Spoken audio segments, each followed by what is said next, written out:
So hello बच्चों, here is the question. A semicircular sheet of metal of diameter 28 cm is bent to form an open conical cup. Find the capacity of the cup. तो यहाँ हम लोगों को ये जो cup बना है इसका कैपेसिटी फाइंड आउट करना है, मतलब हम लोगों को वॉल्यूम फाइंड आउट करना है। और इस कप का शेप क्या है, तो वो है कोनिकल शेप में। तो हमारा की कॉन्सेप्ट इस क्वेश्चन में क्या हो जाएगा, हमारा की कॉन्सेप्ट हो जाएगा formula of volume of a cone. Okay, volume of a cone. So क्या होता है वो 1/3 pi R square H, 1/3 pi R square H. Okay, तो अब हम लोग देखते हैं कि एक एक क्वांटिटी को हम लोग कैसे फाइंड आउट कर सकते हैं यहाँ पे। तो इस केस में बोला जा रहा है कि एक सेमी सर्कुलर शेप का मेटल है, ठीक है। तो इस केस में क्या हो जाएगा कि जो रेडियस होगा इस शीट का वही स्लैंट हाइट बन जाएगा कोन का। Radius of sheet, radius of sheet will be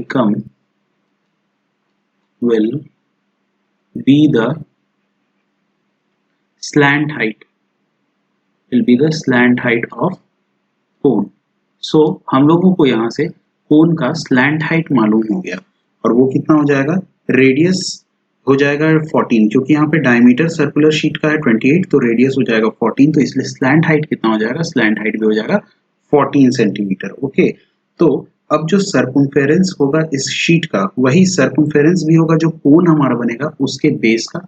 सो उस चीज को हम लोग लिख लेते हैं यहाँ पे, circumference of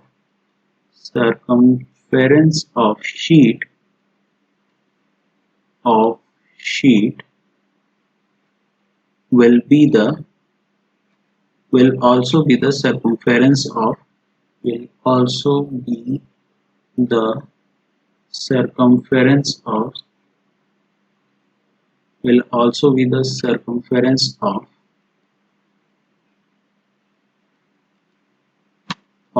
base of cone।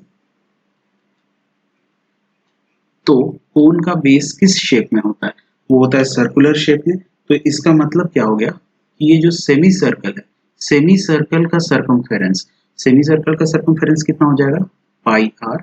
ये किसके इक्वल होगा, कोन के बेस का जो शेप है उसके सर्कमफेरेंस के इक्वल, मतलब सर्कल के इक्वल होगा। तो सर्कल का सर्कमफेरेंस कितना होता है, 2 पाई आर। ओके, सो यहाँ पे अब हम लोग वैल्यू एक एक करके डालते हैं तो हमारे पास आंसर आ जाएगा। तो ये पाई और ये पाई कैंसिल आउट हो गया।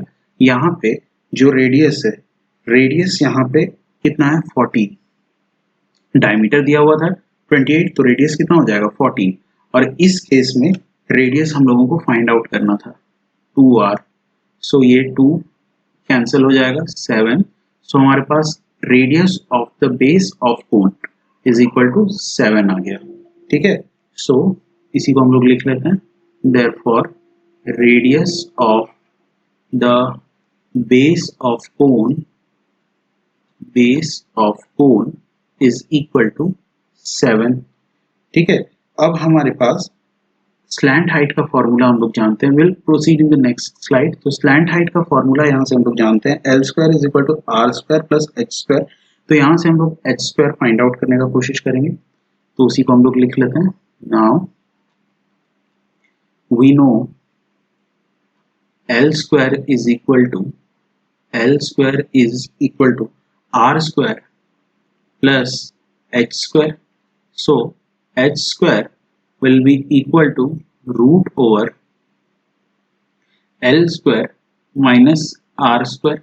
तो यहाँ स्लैंट हाइट हम लोगों ने निकाला था, स्लैंट हाइट कितना था 14, तो 14 का स्क्वायर माइनस रेडियस कितना था कोन के बेस का 7 का स्क्वायर हो जाएगा यहाँ पे, और इसके ऊपर हम लोग रूट चढ़ा देंगे तो हम लोगों को निकल जाएगा h। एक्चुअली यहाँ पे भी h ही होगा क्योंकि यहाँ पे हम लोग स्क्वायर को हटा रहे हैं तो यहाँ पे रूट आ रहा है, ठीक है। अब 14 का होल स्क्वायर कितना हो जाएगा 196 माइनस 7 7 49 रूट ओवर। तो यहाँ से हमारे पास h का वैल्यू कितना आ रहा है 147 रूट ओवर 147। और ये जब इसमें से हम लोग रूट हटाएंगे तो 147 जो है ये करीब करीब इसका रूट हो जाएगा 12.12 सेंटीमीटर। ओके, तो अब we have to find the volume, so will write it here. So volume is equal to 1/3 pi R square H. तो ये हमारे पास कितना आ जाएगा 1/3 इंटू 22/7 इंटू रेडियस हमारे पास आ गया था 7, तो 7 इंटू 7 और हाइट कितना आया 12.12। अब इसको अगर हम कैंसिल करें तो ये 7 और 7 कैंसिल हो जाएगा, ये 3 इधर से कैंसिल हो जाएगा, कितने बार में 4.04 टाइम्स, 4.04 टाइम्स। तो हम लोगों के पास क्या बच जाएगा 154 इंटू 4.04। जब इसको हम लोग सॉल्व करेंगे तो this will come out as 622.16 centimeter cube. So this is our final answer. I hope you understood it very well. Thank you and all the very best.